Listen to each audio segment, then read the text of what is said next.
Welcome to another episode of the Irregular show. I am the host with the most, aka Sleepy Melbourne, in the building, and we are back for another episode and chapter review of Tower of God.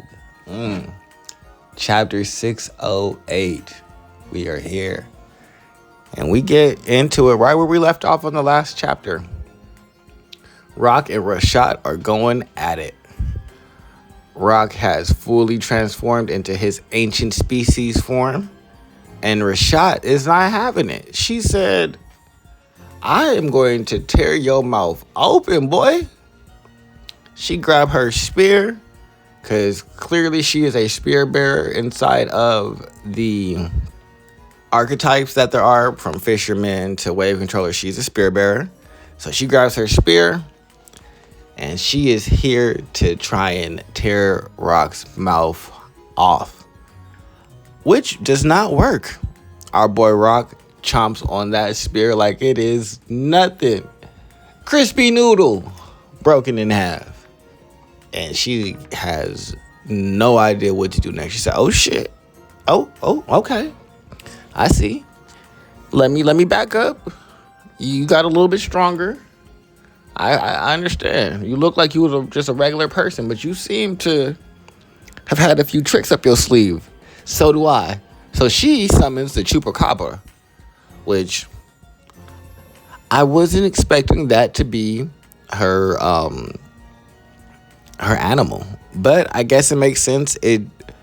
What it does is it absorbs all of the blood, or sucks all the blood out of its targets, and replaces it with Rashut's blood, allowing her to make them into dolls. So that is what she's planning to do at Rak. She's planning to use the Chupacabra to suck all of Rak's blood out and turn him into a doll that she can then control and use him as a new beast of hers. Because she's like, oh, you strong. You over there strong, man. Super strong. I need me a little strong man on the team. But we shall see if that works out. We see Baam looking up at the fight.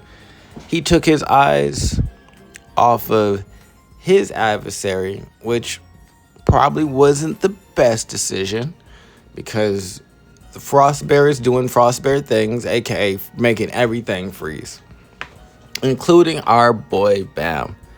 Baam's leg gets caught in the ice, and he is starting to get surrounded by the ice rapidly. He's like, all right, I got to figure out a way to get out of this. And so he enters into like a little pose before he's fully frozen, which looks like he's kind of like channeling his energy. So I think he decided to, instead of like struggle futile against the ice and being frozen, to plan a countermeasure. And that's what I expect from my boy. Countermeasures on lock.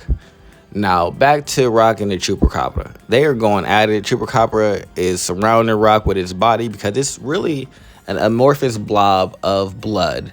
So, outside of it having eyes and a mouth, the rest of his body is just kind of like this amorphous blob that can be moved and wrap around Rak fairly easily.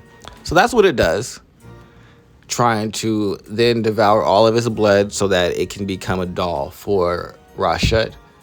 However, Rak blasts out of the Chupacabra with a spear of his own, because he is a spear bearer as well.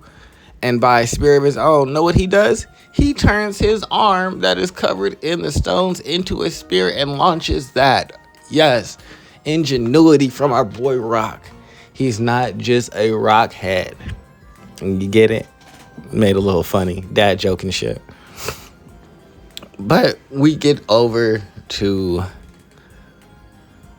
really Rashad and Rak going spear for spear, throw for throw. Who has the mightiest weapon? Oh, it seems to be Rak. He overpowered Rashad. But we switch right over to Baam.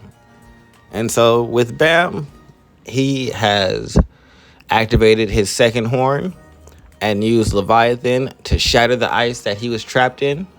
And now, with releasing some of Leviathan's power, He has his blue and red horns fully activated, thorns fully out, and he is ready to go for round 2. Eyes looking like he is done with the playing. He's done doing the test battle. It is time to get down to business. And that's how I like to see Baam, because Baam is kind of like an accidental Goku.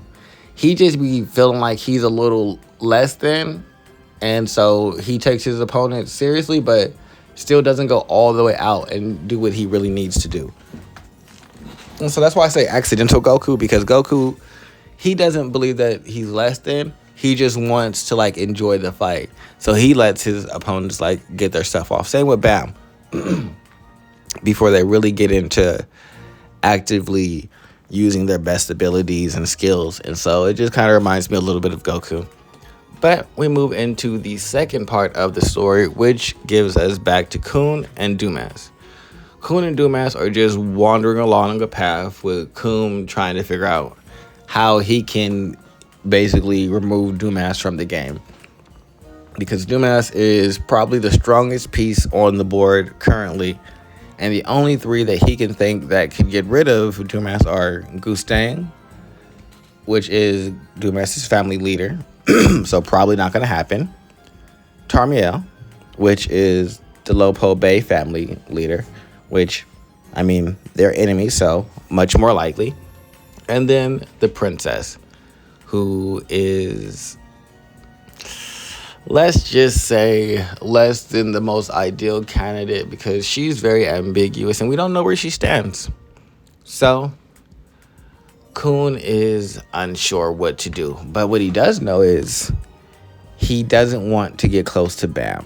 So he decides that his only option is to do whatever he wants to do that leads to staying away from Baam. So he's going to take Dumas to some other Lopai Bay branch leaders, because clearly they're on the opposite side. So if he can have him take out other people that are betrayers that would be enemies of Baam, less enemies for Baam is always a good thing. So yeah, we're going to keep this one main enemy that Baam has to deal with in Dumas, but we're going to get rid of the rest of the enemies that Baam may have to potentially deal with inside of the branch leaders who are now betraying Tarmiel, because they've seen something that makes them believe that this war is futile. But y'all aren't even on the same level or like power structure, existence, any of that as y'all family leaders. So the fact that you guys are kind of like,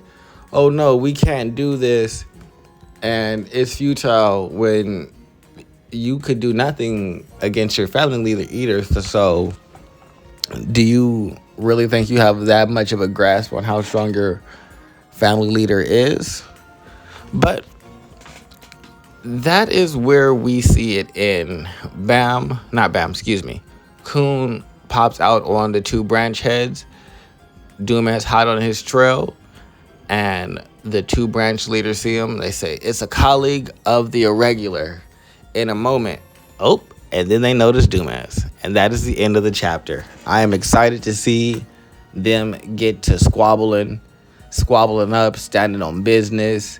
Baam looked like he's standing on business, like always.